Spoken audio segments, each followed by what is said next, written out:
Hello, welcome back to the show. Dígwit agus fosrash wig on show Gaeilge Weekly number 88 agron iver och the hooked. As always, a big thank you for tuning in. Mars knock, gurmi the mod as tunal is shock. And happy Seachtain Gaeilge, happy Irish Language Week to you all as well. So Seachtain Gaeilge honna díomh galéir.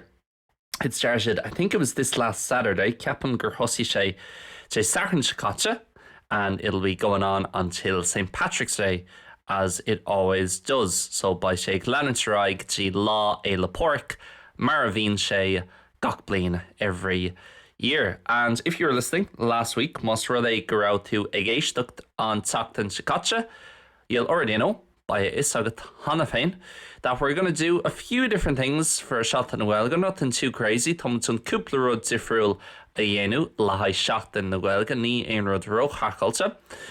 But every year for Seachtain Gaeilge, it's the one time of the year I break my number one rule on the podcast. So I see an tain or irit na blina a rishim on príomh-rial atá agam an bod creile. My main rule on the podcast is that I don't speak about the Irish language itself. So on príomh-rial atá agam an show ná ní bhíam ag labhairt faoin Gaeilge I héan an bod creile. But the one time I do is on Seachtain Gaeilge an tain or a bhíonn mé ag labhairt faoin deanga I héan sin Seachtain Gaeilge. So that's an chéad lá tí an seachtó lá déag de Bhína Mórta gach bliain. That's the 1st until the 17th of March every year. So I'll be doing that next week by me ag déanú an rud sin an Teachtain sa hugan. But this week I want to do something a bit different. An Teachtain seo bhí mé géirí rud ag an Bígí difriúil a dhéanú, and I wanted to speak or do a Q&A for the first time. Bhí mé géirí Q&A a dhéanú don chéad or. So if you remember over on Patreon, you had a chance to ask questions over there. Mas rud é gohfuil tú I the wall ag learnirishonline no Gaeilge Weekly. So on the LIO tier or the Gaeilge Weekly tier, hall Patreon, you had the chance bhí an jeis agat, bhí an seans agat Ceisteanna a chur chuigim to ask me questions over there, hall on shin.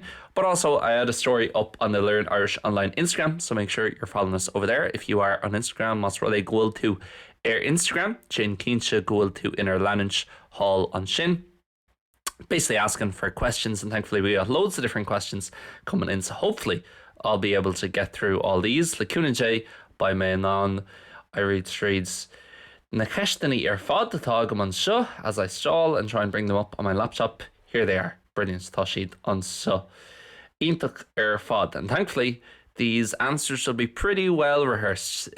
Weeks le dia by na fragri seo. Yeah, ceapan go mbeidh siad sách ulmhaithe, because of course I've already answered them twice on the full version of the podcast. Tá siad Déanta agam faoi gho an leagan omláin den fud creile, but as well as that on the simpler version chumhpháirtíocht sin an leagan níos simplí. So the first question, or questions in this case, come in from Ellen Tuffy. So an chéad ceist nó Ceisteanna sa chás seo tagann siad isteach ó Ellen Tuffy Instagram, and Ellen's been quite smart here. Tá Ellen sách clista an seo. She's after asking 3 different questions, and I think I should have the time to answer all of them. I did on the other versions, so I may as well here. Ceapan go mbeidh an tám agam hon gach ceann ar agart dar mé iad na chéan eile, so den mé an rud céin an seo. I'll do the same thing here. Are you a native speaker?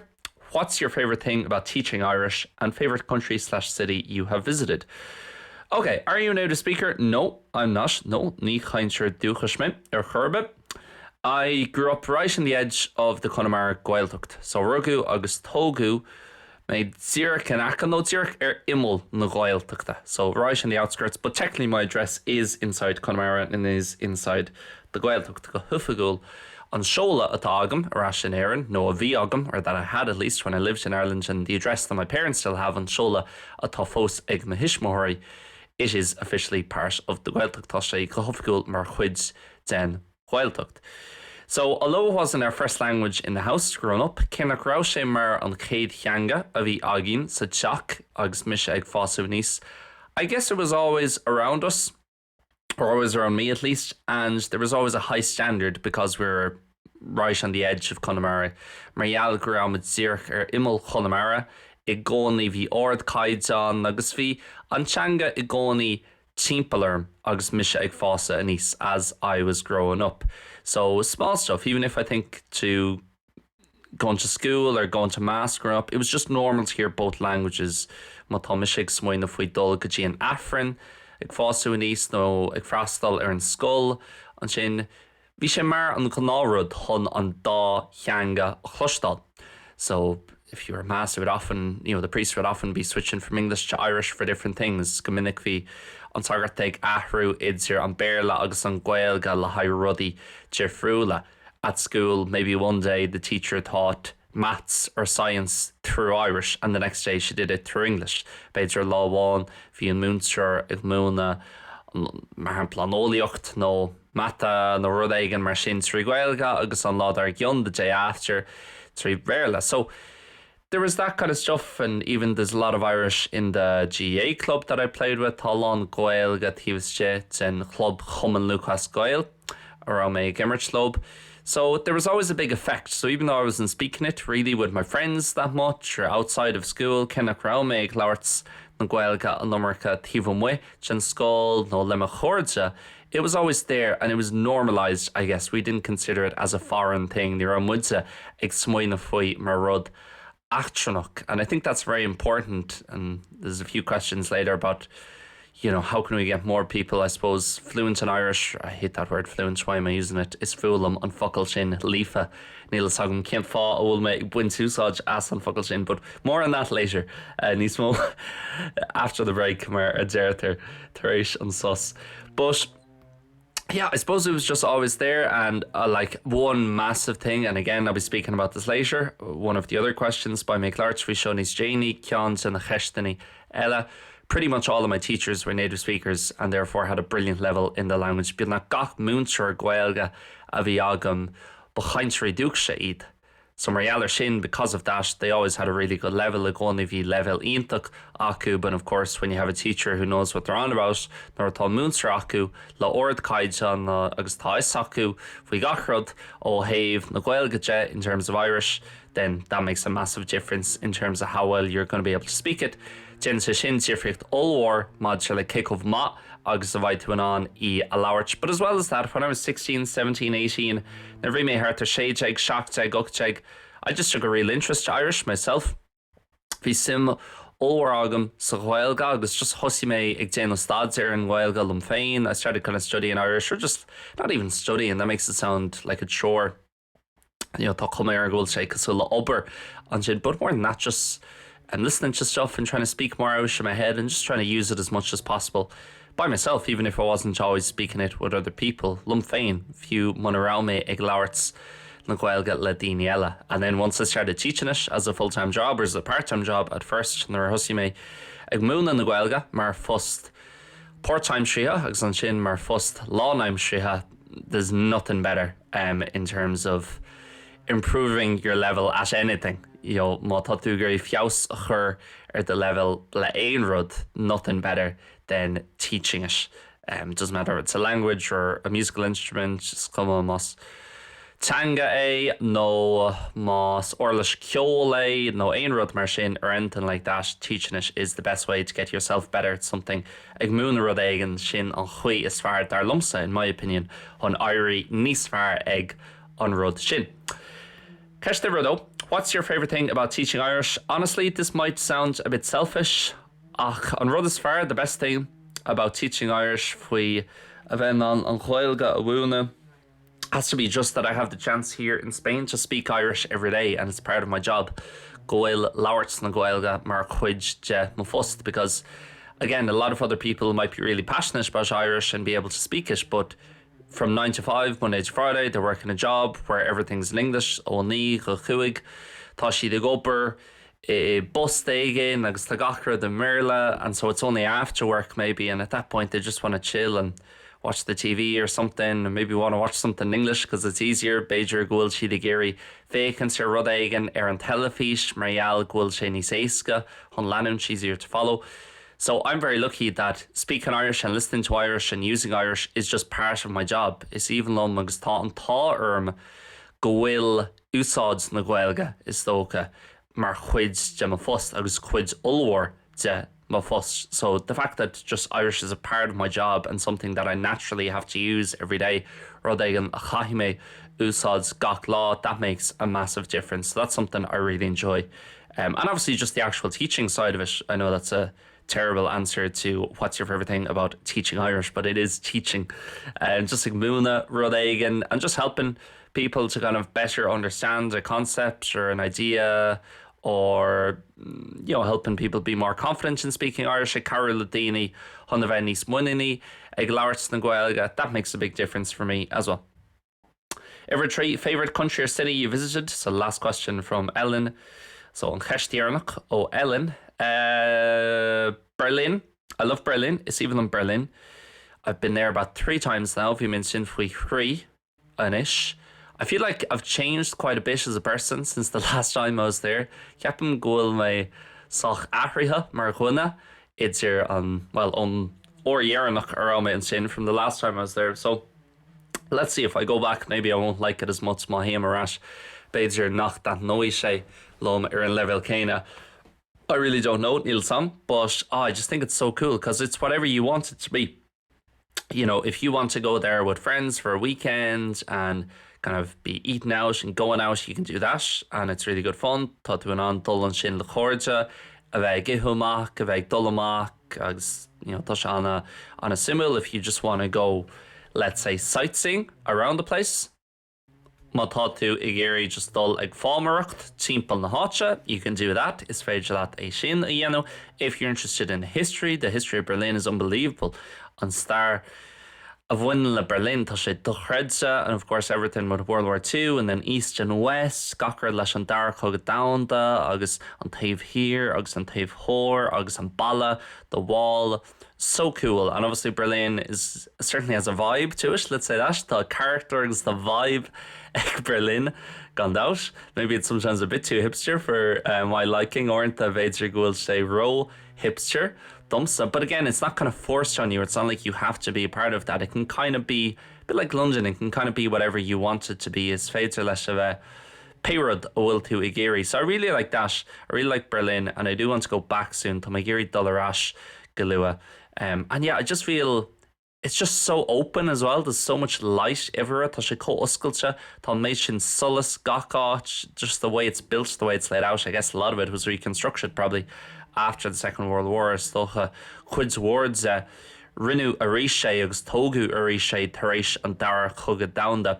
So I really like the way it's built, and I just think there's great freedom there. Tá lán saoirse an sin. You can kind of be yourself is right at the bheith mar do chuine hain.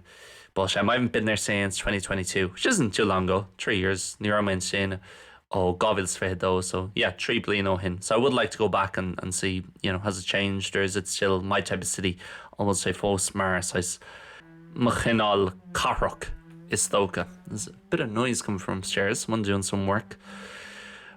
Spain there's always some neighbour doing some work on some house or some building. Only tá córsa aigen ag dé no ibre aigen cheach no orsan, and always in the morning ag gcónaí I ri na madsina, even at 8 or 9 a.m. sometimes few ag go hooked no ní o'clock. So I hope you can't hear that in the background. Tá súlagam nach bhfuil sibh in an é sin a chlustal sa chúlra, but even more reason for me to just speak up and speak clearly if I wasn't doing so already. Few níos mó chúisna dumsa is dul chochan labhairt níos soléire agus níos ordsa nos monorame ag déanamh an rud sin.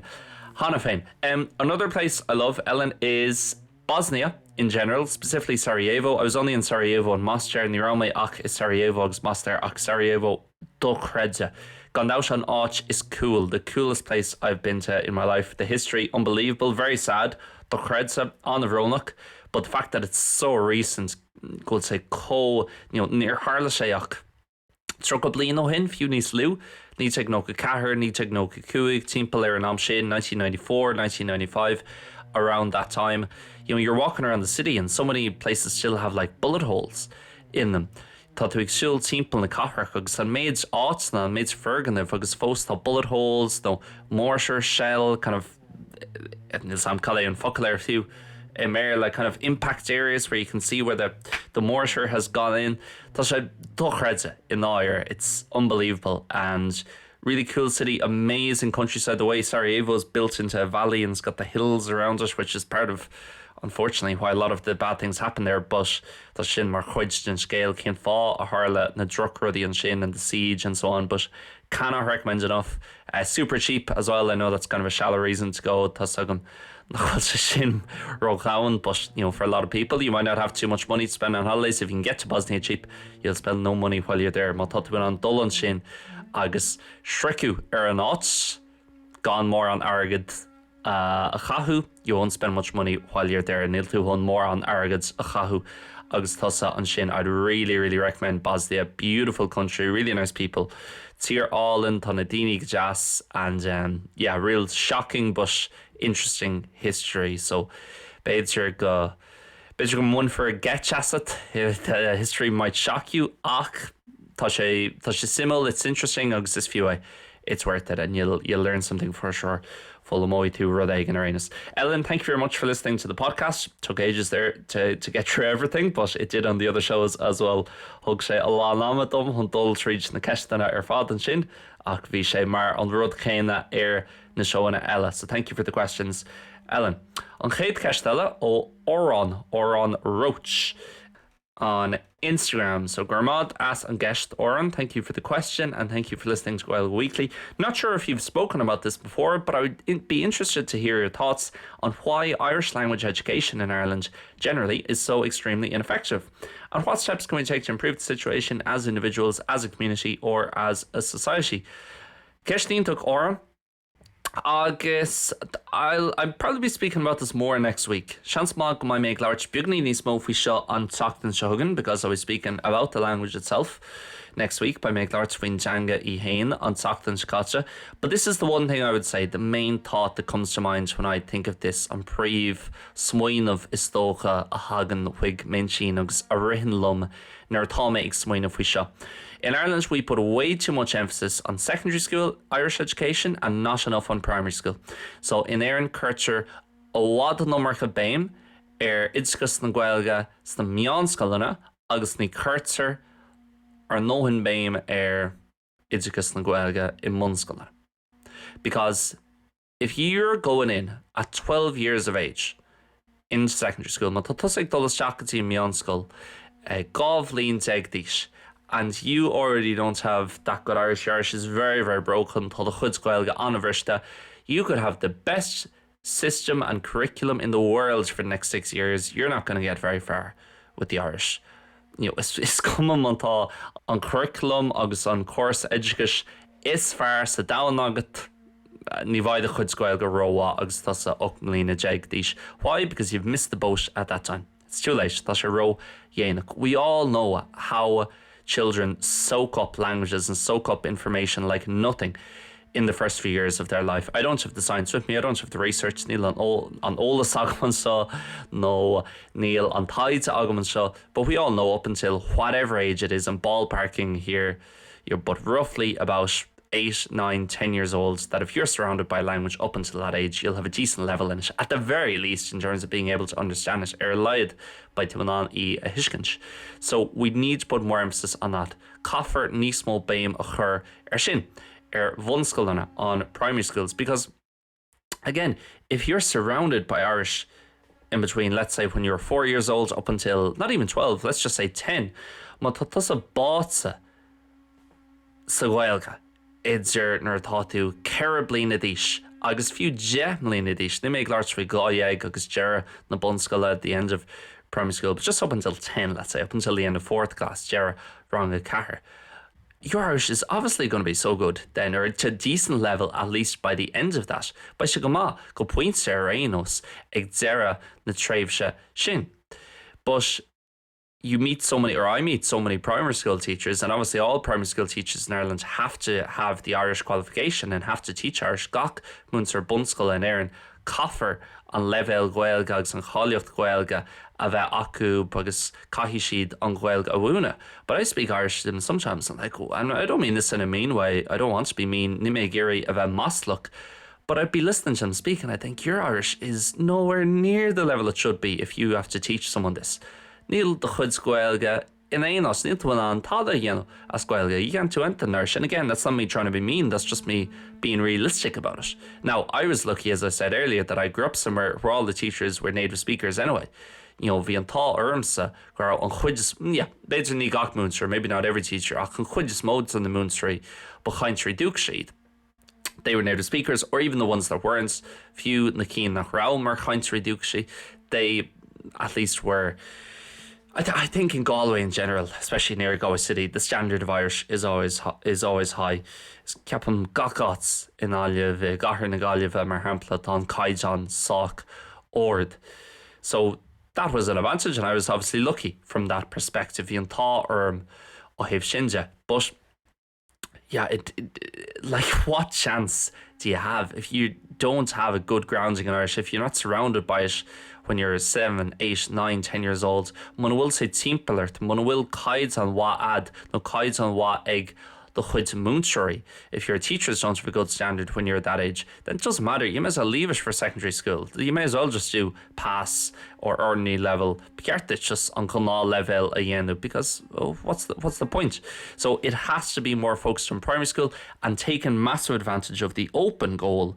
Agus a deis sin a thógáil nuair atá páistí idir ceithre bliana d'aois agus de na dis no few 3 bliana, for going to Neenry and preschool, like grade school, like those 6, 7, 8 years when children soak things up just like that. Tá sé éasca le páistí chun rudaí a ólam I ri na blianta sin during those years. So that for me is the biggest thing, Oren, is that we have to put more focus on primary school, specifically the first few years of primary school education. Then the secondary school will take care of itself. You just need to have a decent curriculum and up the standard that is expected slightly. Just coffer curriculum soch ma a bheith agat agus spéidir an caidan ólamid ag súile ó ghaltaí ó bhicléin caiithmid é sin na ordú piece of beag to lift that a small bit. Thank you very much for the question, Oren. Gur míle mágat as an guest. Oren Pierce Fay, what are good ways for someone to keep their Irish sharp who went to Gael school but who doesn't have anyone to speak it with anymore? Pierce, gur míle mágat as an guest. That came in on Instagram, and thank you very much for listening to the show, Pierce. Gur míle mágat as éisteacht leis on show. Pierce, great question. What are good ways for someone to keep their Irish sharp who doesn't have anyone to speak it with now, but who went to Gael school, so I presume you have a decent level in the language? Caiite labhairt leat féin, Pierce, you have to speak it yourself. This is, I think, the biggest kind of thing people forget about with languages. And rud is mó dhéanamh daoine dearma there, maidir le teangacha, is you don't need someone else to speak with. Okay, I suppose at some point you want to be able to speak it with someone else. But Pierce, what I do, let's say, with my Irish, because obviously there's not many people here in Seol I can speak it with. Now, I'm lucky I get to speak it in my job, tan táirm gcomhpháirtíocht í a labhairt in my fust. But if I go to the shop often, nowadays I'm trying to learn Italian, so I'll do this in Italian nowadays. But maybe that's a better example, actually. Beidir gur sampling is far sin, because I don't have many people here to speak Italian with either. What I'll do is I'll just speak in Italian in my head when I'm at the shop. Or you're able to do that in Irish. The thosaitheoirí é sin a dhéanamh trí Gaeilge. So instead of saying in your head, because we all talk to ourselves a bit in our head, don't we? I don't think that makes us crazy. Bíon lud go léir ag labhairt linn féin bíoganí in their own scene. Ceapan na chilíonn sé sin go bhfuil muid crackáilte. But instead of saying, okay, I need to get the paper, I need to get bread, just say, okay, caith mé an pauper all, caith mé arán all, caith mé bainne all, and just kind of having it in your internal monologue. Again, small stuff in your life. You can change so many apps on your phone. Thotman on Maidsin appna, Ahrú or the phone, Gaeilge, Airbnb, Outlook, Gmail, X, Facebook, Níl tú on Instagram, Ahrú. You can change Instagram, unfortunately, but WhatsApp you can, and I'm sure there's plenty of others. The video editor, I use Clipchamp for all my videos. You can change that to Irish. It's brilliant. Thotman on é sin an agrahor fiche. Ahrú go Gaeilge. So there's so many different things you can do, but I think the main one in terms of you reference speaking there, Irish, Pierce, tá tosaigh chur béim labhairt na Gaeilge an sin, Pierce. Yeah, I would say just speaking by yourself and kind of having it in your internal monologue, and the more you do it, the more it becomes natural and you'll almost do it naturally. And that's a good way of just keeping sharp with it. And also then when you run into something you think, oh, I don't know how to say that, nor written to a isteach go rud éigean agus tugann tú faoi deara, you realise, I don't know how to say that. Níl sagam cin chuí bhfuil mé honna seo ará. You can then just look it up on folklore.ie or your physical dictionary. Tá tú ná é sin a chóirtú folklore.ie nó the folklore physical beidir, and move on from there. Agus leanúint rá why shins. Hopefully that helps, Pierce, but I think somebody wants a Gael Skull, you'll probably be listening to the 2 other versions of the podcast. Chans ma gomaitu agéisteacht leis an Dháileagan eile gen fud Gaeilge. So I think I gave probably a longer answer to your question on those ones. Ceapan gur thug mé beidir fargra Bhfad Níos Simplí na cín sin. Aisling O'Brien, how long does it normally take to go from basic Gaeilge to be able to speak it fluently from your experience? Gur míle maith Aisling as an gceist, agus gur míle maith as éisteacht like Gaeilge Weekly. So big thank you for the question and for listening to GW every week. Honestly, it's such a tough question. It so depends. Aisling, brahan sé céad fan géad ar an duine. I've seen people make more progress in 6 months than other people make in 3 years. Tá daoine feice agam agus gin siad níos mó dul chun cín. Tíbhas siad a 6 bhí ná daoine eile tíbhas siad a 3 bliana mar hampla. So I would say if you're doing, it depends on how you study and how much Irish, well, you say basic Gaeilge there. But if you do, let's say, 1 lesson a week with a teacher, so má tá thosaitheoirí Ceisteanna in Eipeasóid, liam. And you don't have to do lessons to get to a good level. Ní chaith do Ceisteanna a dhéanamh chun áirigh a level ná. You really don't, but it helps, of course. So if you're doing one of those a week and you're spending, let's say, 30 minutes a day on Irish in some way, not every day, but maybe 5 days a week. So agéisteacht le putcréile frela, or the next day speaking by yourself and writing down any new words or new terms you learn. So an chéad eile ag labhairt leat féin agus ag scríobh síos na focail nó na termí nua a olamíonn tú. The next day maybe writing for half an hour and putting it into grammar or spell checking it. I would say you could go from basic Gaeilge to having a good level. I don't like the word fluent because no one knows what it means. No one has ever been able to tell me what it means. Ní rá duine riomh i héal in an instance dom cadacílian fluent, no cadacílian líofa as Gaeilge. But you'd be able to get a good level where you'd be comfortable in speaking and listening to Irish, and you wouldn't be making too many mistakes, and overall you'd just be at a good level and feel confident in yourself. Not amazing, but confident in yourself in terms of speaking and understanding it within 3 years, I think, roughly. But it depends so much. So má tá thosaitheoirí Ceisteanna in Eipeasóid, a lesson per week, about 30 minutes practice in some way, and you're curious and you're looking up stuff for 5 days a week. 33 bliana bheith level má ad. You'd have a good level, I think. But it depends so much, and depends, again, how much, half an hour of practice. I could get more done in a half an hour practice than maybe another person could in 2 or 3 hours. Tá mission on, and I'm not speaking about myself, I'm just speaking in generally. Ní mé ag labhairt film féin ach just generalta. Tá duine éigean in an beidir níos mó a dhéanamh tíbhas siad le or ná duine eile tíbhas siad a 2 nó 3 or, because it depends how effectively, how efficiently you practice. But it's not just that. It's also what materials you have and who you have helping you. You can see where I'm going with this. If you would like way more videos, podcasts, tips, tricks, and overall content to help you learn Irish, as well as more content completely in Irish that you can listen to, you can head over to patreon.com/learnirishonline. Why not become a LIO member over there? There's a free trial, so you can check it out and check out our whole archive, which is almost 2 years long of content. And at the end of that week, decide if you would like to keep on going with us. It only costs €7 a month plus VAT thereafter. Or if you're looking for something a bit more specific and you really want to focus in on the Gaeilge for the next month or two, we now have the 7-week level up course available at learnirishonline.com. Don't worry, all the links will be down below if you're interested. But that is by far and away the biggest course that we have made, and the idea is that by the end of that course, we guarantee you'll feel significantly more confident in speaking, listening, reading and writing in Irish. It's completely self-paced, there's lifetime access, there's a 5-day money-back guarantee. If you're not satisfied with it for any reason as well, we give you the money back, no questions asked. And trust me, there is a lot of material in that 7-week course. So if you're interested in any of those, check out the links below, patreon.com/learnirishonline for the membership, both the Gaeilge Weekly membership and also the LIO membership, or head over to learnirishonline.com to get involved with our 7-week level up course or any of our other courses that we also have up over there. Míle buchas arás chuig on both Grella. Hopefully that helps, Aisling. Richard Spadafora has sent in a message. Richard, since I started Gaeilge Weekly, has been probably my biggest supporter, or one of my biggest supporters, and has been a massive help and a massive encouragement over the last few years. So tá neart char tugta ag Richard dom le cúpla blin in ús go háirithe ó nuair thosaigh mé Gaeilge Weekly, was listening almost from day one, bhí sé ag éisteacht Bíonach on Gaeilge, and he hasn't really asked a question, but he sent in a nice message of support, which I really appreciate, Richard. I know you know that, and I sent you back a message yesterday morning. Thosaitheoirí ghfuil sé sin arólas agat arénos agus cheol mé teachtarcht chuigeat mod sin inné arénos. Your approach, I'm just going to read out a small bit of it, not the full thing, 'cause it's too long. Le mé hon an rud omlán leibh amach mar tá sé róáda. Your approach was perfect for me. You provided me with functional language while I learned important fundamentals about the language, grammar, rules, spelling through my other coursework.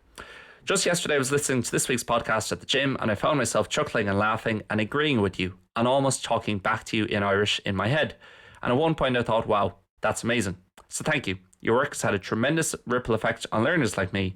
Your additional content is creative, fun, and designed to produce practical learning, and I can't wait to dig into your new course as well. You're doing really good stuff, and I'm thankful that you're part of my journey of learning this language, Richard. Richard, gur míle mágat. Really appreciate your support always with everything at Learn Irish Online. Tom feabhas as the chur le gach rud Learn Irish Online, and hope everything is good over in New York. Tásúlagam ghfuil gach rud goma hall in New York. Next one is from Kevin, and Kevin is the only person who sent in a question who I actually know personally on tain dina bhfuil aithne agam go páirceanta. I won't say how, I know, ní mé hunn rá cin chuí bhfuil aithne agam but I think he'll probably be listening to this version of the podcast. Ceapan go mbeidh sé ag éisteacht leis an leagan seo gen fud craile. So hi Kevin, hope all is well out in Canada. It's Kevin, tásúlagam ghfuil gach rud goma hall an sin I Canada. After being home at Christmas, I decided I wanted to learn how to speak Irish. I have ordinary level Irish from leaving cert and didn't like it in school. What hope do I have that I can get to the point that I can hold a conversation? A lot of hope, Kevin. Alán Docus. Thank you very much for the question. Gur mágat as an gceist. Don't worry, that's not the answer. I'm not just going to leave you at that nation on Faragran ní mé hon ágal on sin. Plenty of hope, Kevin, but kind of almost like I said earlier, it's completely up to you. Sus Latsa. It's you who does have to put in the work. I suppose I would always say to keep it simple, Kevin. So to break it down, so you say there to hold the conversation in Irish, and that's I think a lot of people's goal, just to be at a point where you could start speaking Irish to someone and you'd be able to understand whatever they say to you. Bheadfad in an córa a hosu as Gaeilge agus bheadfad in an gach rud a hiiscint, no beag nach gach rud a hiiscint a dearan siad, and just to feel comfortable in that conversation and not to be kind of feeling really nervous or anxious in it. Just hon a bheith ag mothú compradach ar an chóra sin agus gan a bheith ag mothú nervíseach nó imneach ar an chóra. So, well, how do you do that? Well, you have to get better at speaking and better at listening. So to get better at speaking, you just have to speak by yourself. And even if you don't have anyone to speak with, that's absolutely fine. Most of the new course I've made or the different kind of videos I've made about actually practicing Irish, you don't need anyone else to speak with. An chuid modes na cuasaí atá déanta agam agus na físeánaí atá crothaithe agam, níl duine ag an eile actually ag tastal wet hon an Gaeilge a clochtú. You can just sit down and start speaking, and even if you get stuck on the first thing, Kevin, which is few matá faiban agat leis an géad rud, you're trying to say, oh, I am here today, something quite simple on paper, and you don't know how to say I am. I know you probably do, but let's say for instance you didn't, to prove my point here. Let's take kind of extreme version. Okay, well I am. Well, that's a very useful verb. That's the verb to be. Sin an brí here be. So tá sé sin fear úsáideachs. Then you go online or whatever your source is, your teacher or your dictionary, on folklore, no, the wound sore, and you learn it, and then you have it, and that's super important. Then here is another very important word. Today is another important word. You know what? While I'm looking that up, I'll look up yesterday and tomorrow. Tá mé hon inné agus amórach a chuirtú freshen. And just doing that and just speaking kind of almost like a solo podcast like this, like Lawrence, cosúil size putgrail solo, cosúil leis an gceann seo, until you get to something you don't know and then you learn it. And it might take you ages. You might only the first time get through 10 or 11 sentences in half an hour. Beidir nach mai tú ná nach de, no ein abert seg a yenu tivische je la or on chéador a yen tú, no on chéador a yen and ein dena on size method. So the first time somebody does this method. But that's fine, because next time you'll get through more and you're always learning stuff that's useful then. So just do that. You're kind of replicating conversation or replicating speaking, and you're learning all the stuff that you actually need, as opposed to just learning off a big vocab list of whatever. Here are words related to family and the house. Here's semi-detached house. Here's how I say back garden, which how often are you actually saying back garden, you know? So that's what I recommend to get better at speaking and then to get better at listening.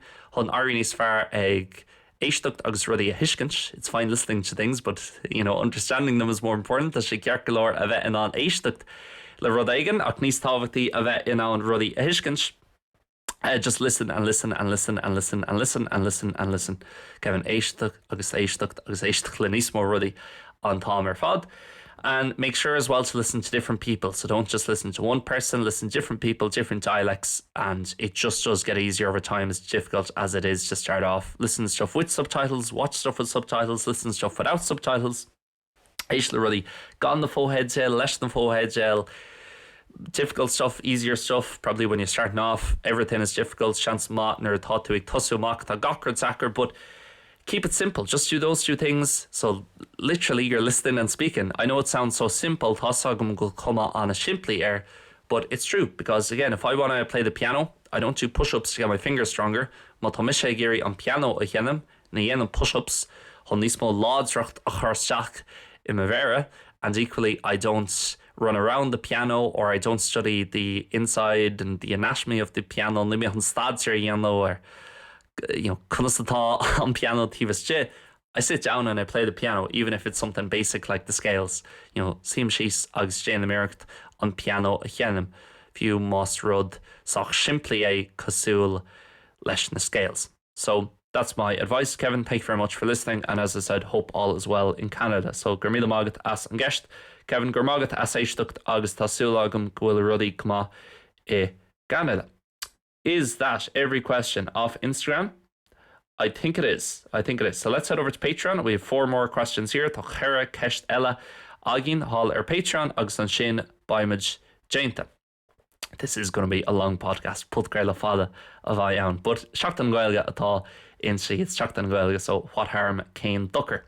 Margaret Costello on Patreon. And again, remember, you can sign up for Patreon. Patreon.com/learnirishonline if you want to become a Learn Irish Online or a Gaeilge Weekly member. And there is a free trial available. Tá trial Ceisteanna le fáil. And it's only even the Learn Irish Online membership, €7 a month. So same price as a pint in Dublin. Honestly, these days even a pint in Galway, to be honest. So an price céim le ar fiosrúcháin in moille a clí nó fiú na leitheanta seo fiosrúcháin in náliamh. Margaret Costello, liam.learnirishonline simagam chun feabhas a chur ar mar stór focail an moille tú cúpla leabhar den level B1 ó B2, no B2. So, Margaret, to be honest with you, chun an iarna rá, chun a bheith macánta, Margaret, I don't know much about Irish language textbooks and I suppose more formal Irish language education. And there's going to be another question kind of related to this later on. So I'm probably not the best person to ask in relation to actual textbooks or actual, just general books. I mean, you haven't specified textbooks there. Neil Einrod Rá tugat actually go hoirithe faoi takes launer on chins. You might just be looking for general books. But honestly, Margaret, I wouldn't worry too much about the level or what level the books are at. I would just get any book and literally just start reading. So, Domsa Gapam Johan like Ian Lauer, agus just churhin tús I would start it. And literally, if there's 4 words in the first line, Mata Kara Okal sa chéad líne that you don't understand, that's not an issue. Agus an issue, they're all said, ní faibi sin ar churbe. You just look up those words, you write them down in English and in Irish in your notebook. So caithi tú na focail sin na chortú, agus scríbin tú sísid, I the leabhar nótaí, I mBéarla agus as Gaeilge, and then you have them. And then you go to the next line. And you just keep on reading. So it's the same thing as what I said. You're just simulating what you want to be able to do. So tá tú déanú rud ó bhfuil tú I géirí déanú, And when something is stopping you from doing it, such as not knowing a word or a phrase, nor stopping rodégan who, because you'll beidir níl focail ar ólas ad, no níl Alberts, no terma ar ólas ad, then you learn it and that roadblock is removed and you continue on. Agus leanúint tú right. And it might take you a full day to get through the first page. Chance go dóicí sé lá omlán chun dul tríd an géad leathnach. But then once you have that done, the second page won't take as long because there'll be stuff you learned on the first page. So na hóicí an dara leathnach, cé go fada sin, maar by ruddy air on chéad leathnach atá fólam had, there'll be things the first page that you learned that then come up again in the second page, and this time you won't have to look them up on orsha ní bhaíart iad a chórtú. So that'll be my advice, or you can do that online with news articles or whatever. There's loads of material out there tá lán. Achfuinni is tócha way on shins. Hopefully that helps. Margaret, thank you for the question. Tásúlagam garín sé sin leat. Margaret Gormagat as an guest, and thank you for being a member and supporting at Learn Irish Online or patreon.com/Learn Irish Online Gormagat as taku linn hall and shin. Angie, Liam, kinchas ad the Iran Pella. So what chance do you have on your football team, or basically do you support a football team? I'm presuming you're talking about soccer, Angie, as we would call it. Tásúlagam goil to ag between soccer, because of course with Gaelic football you don't have a choice. Le Shambel Gaelach níl an rawa agat. Really, you have to support the county where you're from, or that's how it normally works. Jegan ná chaithí tú taku leis an gunday in our toguhu. So obviously I follow Galway in the Gaelic football, and I don't really care about hurling too much. Just coming on really faoin amáíocht, really, because I'm more from the football side of Galway than the hurling side. Tá mise a bhfad níos congairí leis an taobh pella stócha, nó sas an taobh pella in náliamh mé agus jegan ná an amáíocht bíonn siar siúil ar an taobh eile. Normally the hurling's on the other side around Portumna, Gorse, and out that direction. At the East Galway heads na daoine an sin in Láliamh Hór, but peace and love to all the East Galway people listening. In terms of soccer, Angie, I suppose when I was younger I was obsessed with Liverpool, and there bhí mí sóilcibh bhí mé gafa le Liverpool, no Larfol as Gaeilge, Larfol in Irish. But nowadays I don't really follow too much. I've lost interest in the Premier League over the last 5 or 6 years. Talán sima cailta agam. So Premier League le Cara no cúig bliain a nús. Just the way it's gone and how big a business it's become. Agus céadh more and I've kind of realised, like, why don't we just support our own league more? Can fá na chulmisic taku len Shrá féin níos mó. That's the League of Ireland, of course. Why are we so if we're so proud of being Irish? And I don't mean this in a political way. Nimig agrá stocha seo malach politúil no ein rud mar sin. But like, why are we so obsessed with being Irish and speaking the language and whatever else? Cin fá bhfuil muid cóibh gafa sin le labhairt na Gaeilge agus bheith éireannach agus bheith bródú as a bheith éireannach, but then we're obsessed with what's going on at Stamford Bridge and Anfield and so on. I suppose Anfield makes more sense than Liverpool, because Liverpool is an Irish city in many ways.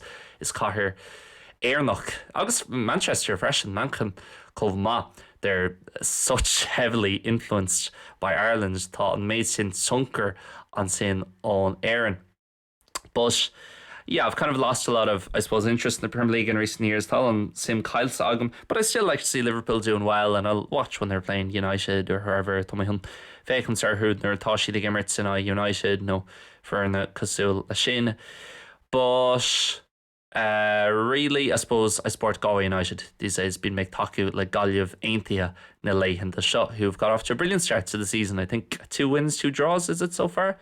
Or 1 win, 3 draws, ceapan buá agus 3 chlutha ar chóscóir, but they've played some of the best teams in the league so far. Tá neart den na fearna is far immertha acu go dtí seo, because the Irish League only starts in February and goes on till about October, November. Bín strat na hÉireann ag tosú mi fiabhra agus leanan sé ará go mi dhearmh over no mi na saona. So hopefully that answers your question, Angie. Gur mína mágat as an guest. Marion, hi Liam, and will share in sin agat ein chóirsa ard level a dhéanamh sa tauki. Ceistá, Marion, a good question. I'm not sure. Nimi Kincha, so a good question and a bad answer. Ceistá agus truck ragra is tóca. But I do a course every year. Déanam nó crochíam cuasa a bháin gach bliain and comes out in February, like the one that came out a few weeks ago, cosúil leis an ceann a tháinig amach cúpla seachtain.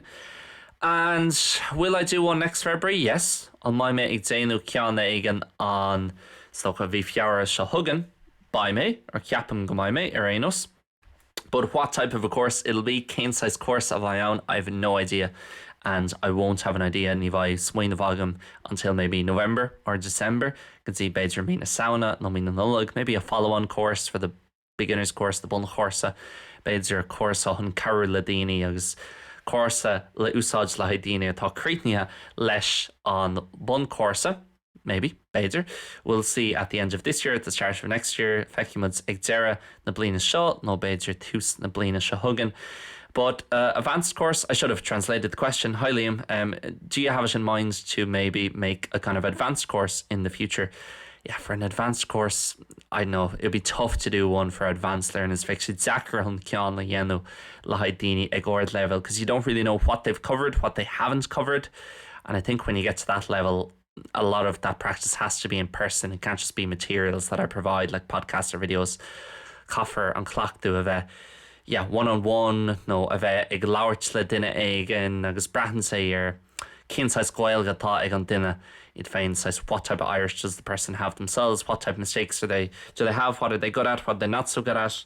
Cén size rudí ó siad go maith, acúb cén size rudí nachhfuil siad go maith, acúb. So with, let's say, beginners, people who don't have any Irish or very little, you can just teach them everything because you know they won't already have it. Tá an aon rud a bhúna dómh mar atá is agat nach mai an rud sin acúb hana féin. But with advanced learners, it's trickier.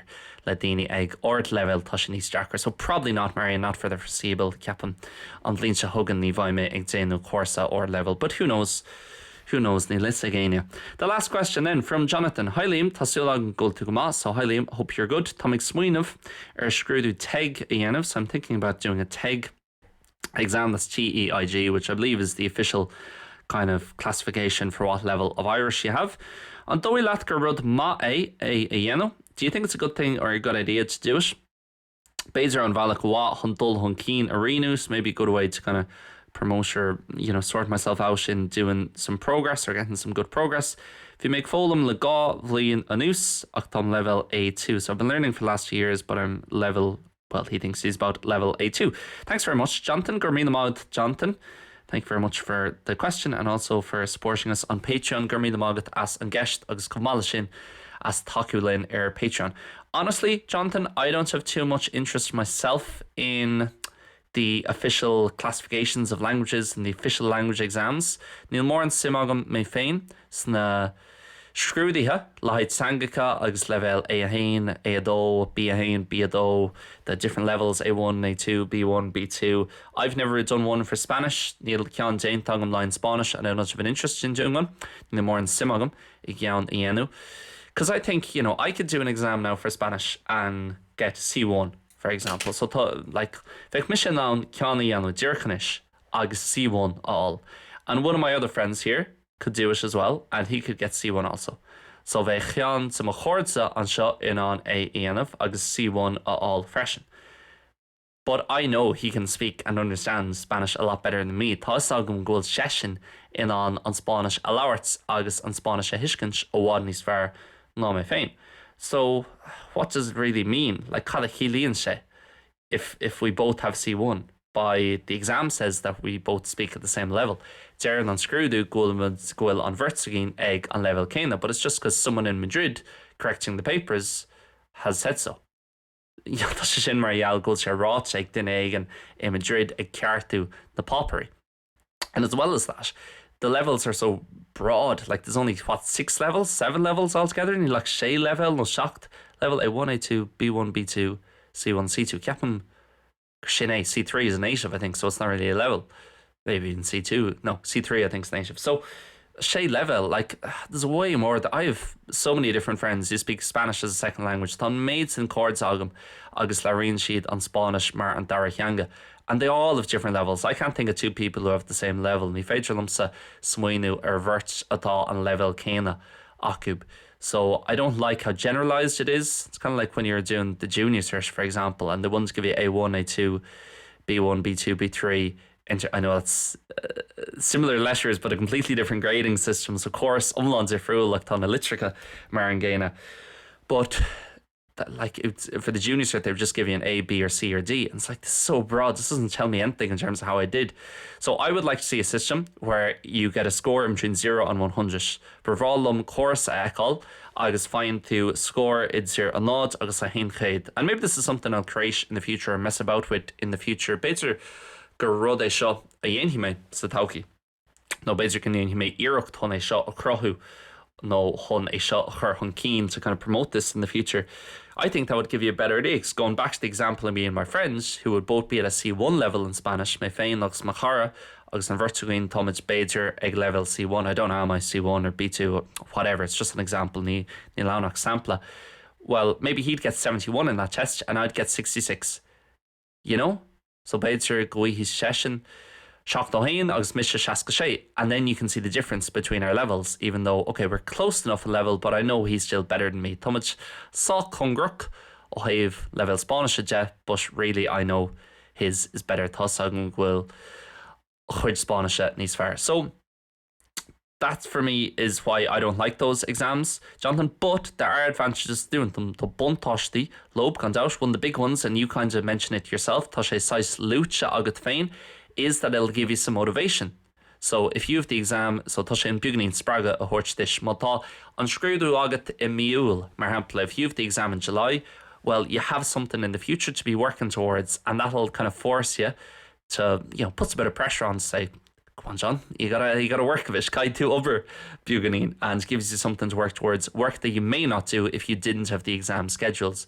Beidir nach níonfá an obair sin monará on scrúdú sin agat I miúil. So it can definitely help from that aspect. And also the other good thing is you can do one every year, every July, for example, for the non-ceanna dhéanamh gach bliain, and you can see your progress to the non the dull hunkin eáil.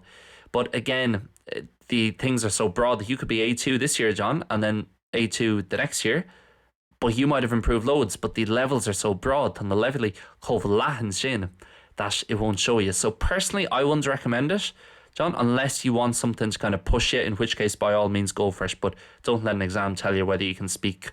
Or the main thing is that's just that you're getting better every day, even if it's only a tiny bit better. On príomhrud ná go bhfuil tú ag éirí níos fearr, gach lá is cuma, you know, beidir go bhfuil tú just ag éirí piece of beag níos fearr sin cearclúir. That's fine.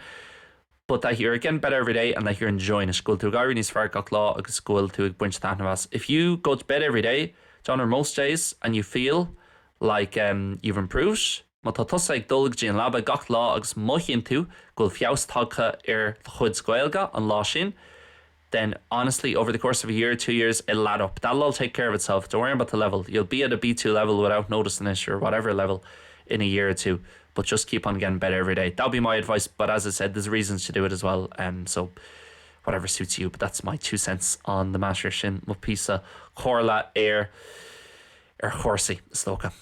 So that is it, guys. Those are all the questions. Thank you very much to Jonathan, Marion, Angie, Margaret, Richard, Aisling, Pierce, Oran, Kevin, agus Ellen asked na Ceisteanna fad for all the questions. I really enjoyed that. I might do that again soon. So that is it, guys. Sinead, gur míle mágat as a bheith éisteacht. A big thank you for listening as always. That was a long episode of Gaeilge Weekly and a long 3 episodes actually that I've now done. So wow, this one was even longer than the other two. Bhí an cheann seo fiú níos fuide ná na cín eile. Hope you enjoyed, and we'll be back with part 2 of Seachtain an Gaeilge an Teachtain se Hugan. We'll be back next week with the second part of, I suppose, the Seachtain an Gaeilge specials. I'll be speaking a bit about the Irish language and my current thoughts on it in general. It's like the Queen's speech or something, maybe. Maybe not. Anyway, thank you very much for listening, and I'll see you guys next week. Gur míle mágat as a bheith ag éisteacht agus feici mé sibh an Teachtain se caite. Slán agus beannacht go báin, God bless.